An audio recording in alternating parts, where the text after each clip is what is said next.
What's going on, guys? Welcome back to the channel. My name is Nick, and in today's video we will be going over the second half of part 13. In the last video we went over the first half of part 13, and as always, you guys know we go over questions and answers. So these are the questions we'll be going over in this video, and then towards the end of the video we'll be going over the answers. So master key system, Charles F. Hamel. Let's go ahead and read through what we're going to learn today. So numero uno, how may we account for much of the strange and heretofore unexplainable phenomena which is constantly taking place? Why is this so? What is the result of this knowledge, and how will our best interests be conserved? So without further ado, we'll go ahead and get straight into the second half of part 13. All right. It will be found that the creative power of thought will explain every possible condition or experience, whether physical, mental, or spiritual. Thought will bring about conditions in correspondence with the predominant mental attitude.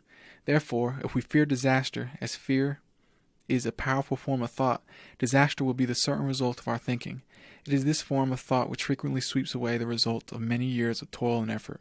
If we think of some form of material wealth, we may secure it. By concentrated thought, that required conditions will be brought about, and the proper effort put forth, which will result in bringing about the circumstances necessary to realize our desires. But we often find that when we secure the things we thought we wanted, they do not have the effect we expected. That is, the satisfaction is only temporary, or possibly is the reverse of what we expected. What, then, is the proper method of procedure? What are we to think in order to secure what we really desire?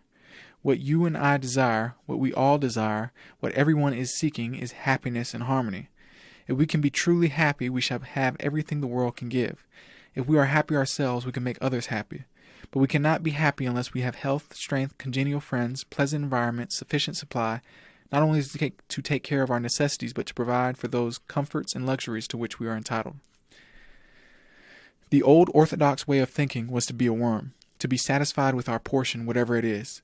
But the modern idea is to know that we are entitled to the best of everything, that the Father and I are one, and that the Father is the universal mind, the Creator, the original substance from which all things proceed. Now, admitting that this is all true in theory, and it has been taught for 2,000 years, and is the essence of every system of philosophy or religion, how are we to make it practical in our lives? How are we to get the actual tangible results here and now? In the first place, we must put our knowledge into practice. Nothing can be accomplished in any other way. The athlete may read books and lessons on physical training all his life, but unless he begins to give out strength by actual work, he will never receive any strength. He will eventually get exactly what he gives, but he will have to give it first. It is exactly the same with us. We will get exactly what we give, but we shall have to give it first.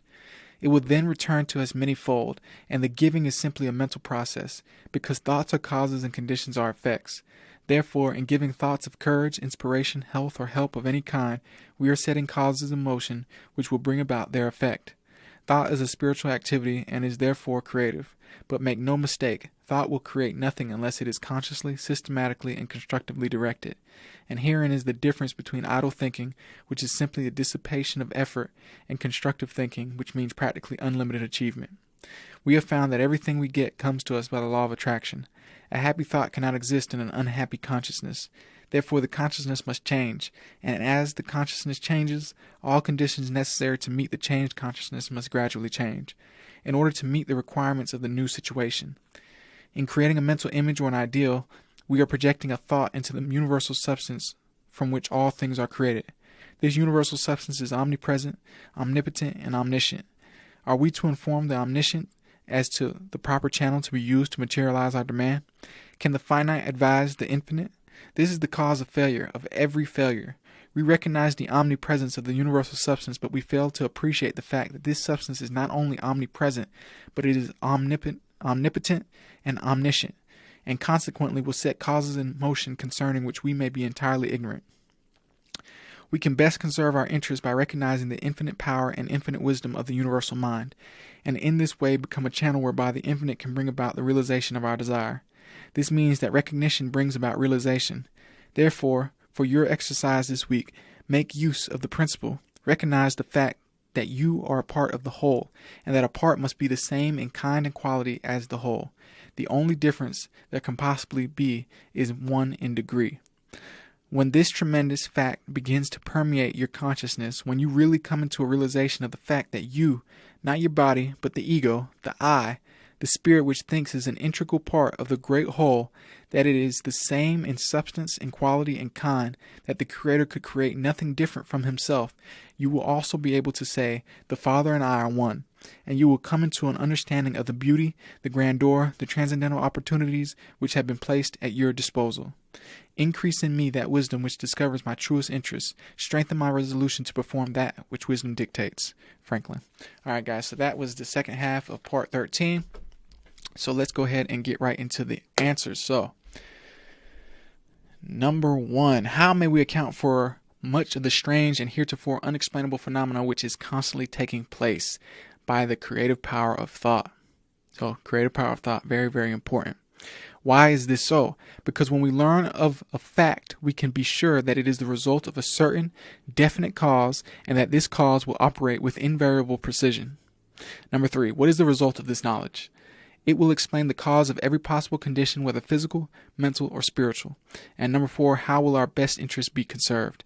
By a recognition of the fact that a knowledge of the creative nature of thought puts us in touch with infinite power. All right, guys, so that is the end of the video. I want to thank you guys once again for watching. As always, go ahead and smash that like button, tap the subscribe button, and help us with our current goal of 1,000 subscribers, grow this family to bigger and bigger heights. And if you have any questions, go ahead and email me directly at info@tycoontalk.xyz, or leave a comment in the comment section below and let me know any other topics you'd like me to go over, as far as consciousness, crypto, credit, anything in between. Let me know in the comment section below, and I'll be sure to make a video about that for you guys. And all of my links are in the description box below to the online store, my ebooks, courses, everything in between. You go ahead and check that out in the description box below.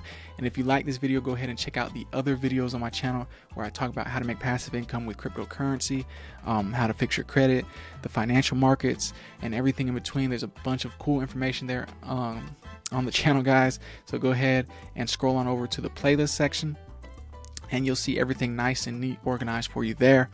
And as always, guys, I want to thank you once again and send infinite abundance to you now and forever. And I will see you again tomorrow. Peace.